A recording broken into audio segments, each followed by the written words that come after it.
राष्ट्रीय स्वयंसेवक संघ के स्वयंसेवक समाज के वंचित वर्ग के लिए देश भर में राष्ट्रीय सेवा भारती के अंतर्गत स्वास्थ्य, शिक्षा, स्वावलंबन एवं सामाजिक इन 4 आयामों के अंतर्गत 1.5 लाख से अधिक सेवा कार्य चलाते हैं। अपने प्रांत में भी यह कार्य सेवा भारती के अंतर्गत चलता है। प्रति 5 वर्ष में इसका एक बार सर्वेक्षण होता है, जिसके आधार पर प्रतिवेदन तैयार किया जाता है। यह सर्वेक्षण 2018 में भी और इस वर्ष भी 2023 में सेवा दिशा ऐप के माध्यम से हो रहा है। इसके अंतर्गत आगामी 1 से 15 अक्टूबर तक संघ एवं सेवा भारती समिति के कार्यकर्ता एक प्रकल्प का एक कार्यकर्ता सर्वेक्षण हेतु जाएगा। इस सर्वेक्षण में किए जाने वाले काम और ऐप को कैसे भरें, उसके अंदर के फॉर्म को, इस संबंध में एक छोटा सा प्रेजेंटेशन आपके सामने है। हम सेवा दिशा 2024 सर्वे के लिए सेवा दिशा ऐप का प्रशिक्षण प्राप्त कर रहे हैं। सेवा दिशा मोबाइल ऐप के द्वारा सर्वे किया जाएगा। सेवा दिशा सर्वे हेतु सेवा दिशा ऐप प्ले स्टोर से हम डाउनलोड कर सकते हैं। सेवा दिशा ऐप प्ले स्टोर से डाउनलोड करने के पश्चात हमें लॉगिन करना है। लॉगिन करने के लिए यूज़र आईडी और पासवर्ड हमें चाहिए रहेगा। इसके पहले हमारे ज़िले के ज़िला एडमिन से हमें यूज़र आईडी और पासवर्ड लेना होगा। उसके लिए ज़िला एडमिन हमारी यूज़र आईडी क्रिएट करेंगे। हमारे रजिस्टर्ड मोबाइल नंबर और ईमेल पर पासवर्ड हमें प्राप्त हो जाएगा। नहीं प्राप्त होने की दिशा में हम हमारे ज़िला एडमिन से हमारा यूज़र नेम और पासवर्ड प्राप्त कर सकते हैं। इसके पश्चात हमारे सेवा दिशा ऐप में यूज़र नेम और पासवर्ड इंसर्ट करके लॉगिन करेंगे। लॉगिन करने के पश्चात हमें सेलेक्ट लैंग्वेज का ऑप्शन आएगा। इस पे जैसे ही हम क्लिक करेंगे, हिंदी और अंग्रेजी 2 भाषाओं का हमें चयन करना है। इसके पहले हम सबसे ऊपर देखेंगे कि प्रांत, विभाग और जिला, ये हमें सुनिश्चित करना है कि हमारा प्रांत मालवा है, विभाग इंदौर है और जिला जगन्नाथ है। ये सुनिश्चित करने के पश्चात, भाषा का सुनिश्चित करने के पश्चात हम कंटिन्यू वाले ऑप्शन पर क्लिक करेंगे। इसके पश्चात हमें इस तरह की विंडो दिखेगी। यहाँ पर टोटल सर्वे 28 लिखा हुआ है। हमारे मोबाइल ऐप में यह 0 दिखाई देगा, अर्थात अभी तक कोई सर्वे नहीं हुआ है। इसके पश्चात हम देखते हैं कि दाईं ओर लिखा हुआ है एडिटेबल सर्वे टिल 72 आवर्स, अर्थात हमारे द्वारा किए गए सर्वे में यदि कोई संशोधन करना है तो सर्वे पूर्ण होने के 72 घंटों के अंदर हम उसे संशोधित कर सकते हैं।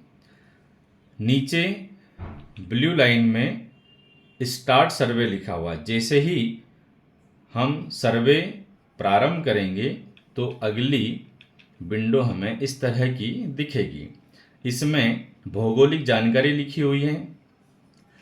हम जिस प्रकल्प का सर्वे कर रहे हैं वह प्रकल्प ग्राम में है या नगर में है। हम जगन्नाथ जिले में सर्वे कर रहे हैं। इंदौर के जगन्नाथ जिले में सभी बस्तियां नगर में हैं, इसलिए हम नगर का चयन करेंगे। इसके पश्चात हम देख रहे हैं शहर का नाम। शहर का नाम शासकीय शहर का नाम लिखना है, अर्थात यहाँ पर हमें इंदौर लिखना है।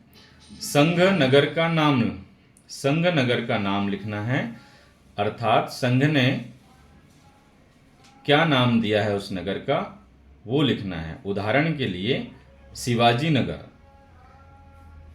नगर की श्रेणी का चयन करना है। यहाँ 3 प्रकार की श्रेणियां हैं: संघ जिला केंद्र, संघ नगर और महानगर।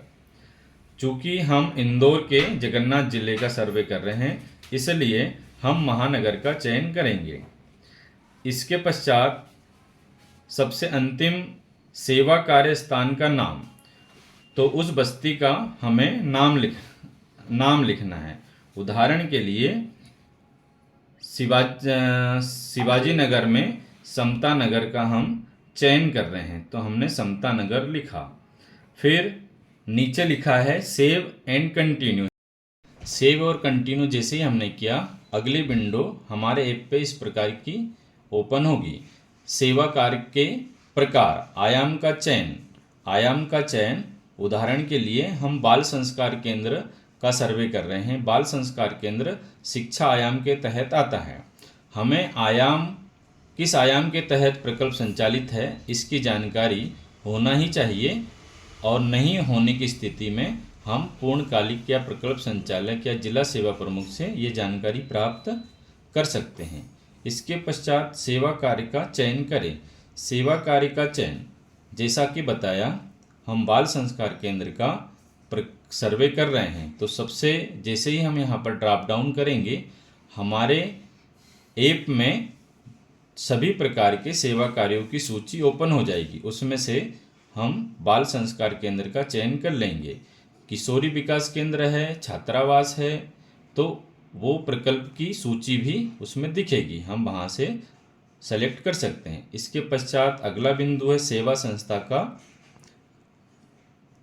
के माध्यम से प्रकल्प संचालित हो रहा है या शाखा के माध्यम से प्रकल्प संचालित हो रहा है। उदाहरण के लिए यह सेवा संस्था के माध्यम से संचालित हो रहा है, तो सेवा संस्था का हम चयन करेंगे। इसके पश्चात अगला बिंदु है सेवा संस्था का चयन करें।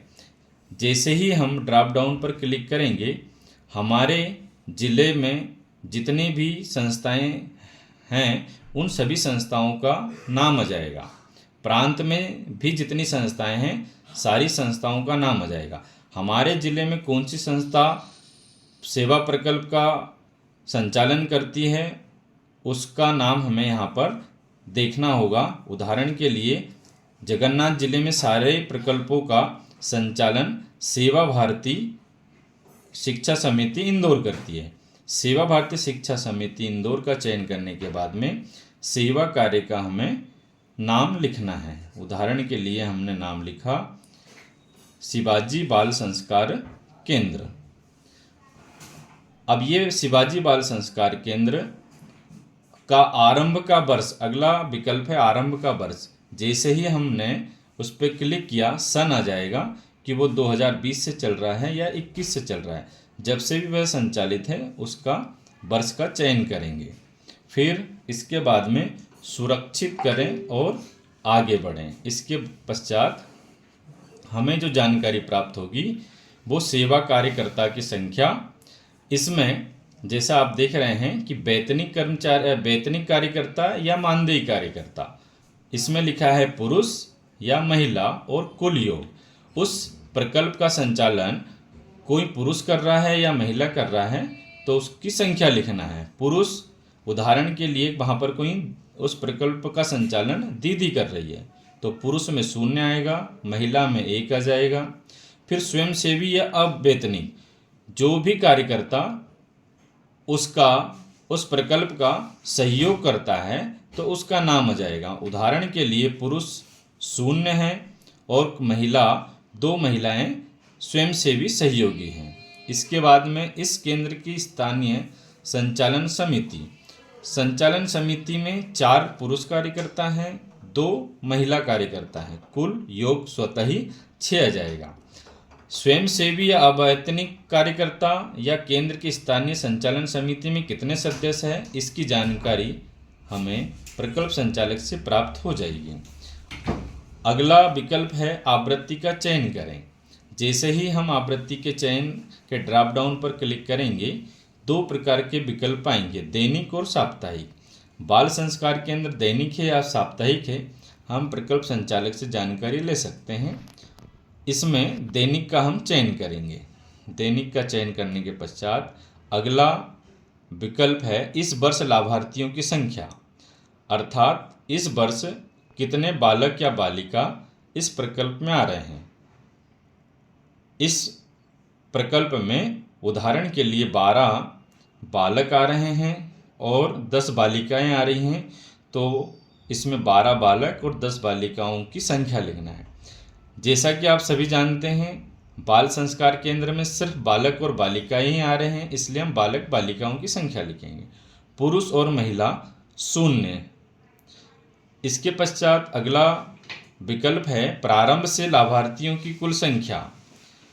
ये प्रकल्प 2021 से प्रारंभ हुआ, 2 वर्ष हो गए। उदाहरण के लिए अभी तक 40 बालक और 40 बालिकाएं आ चुकी हैं जो कि हमारे उपस्थिति रजिस्टर्ड में पंजीकृत हैं, तो हमने 40 बालक और 40 बालिकाएं लिख दी।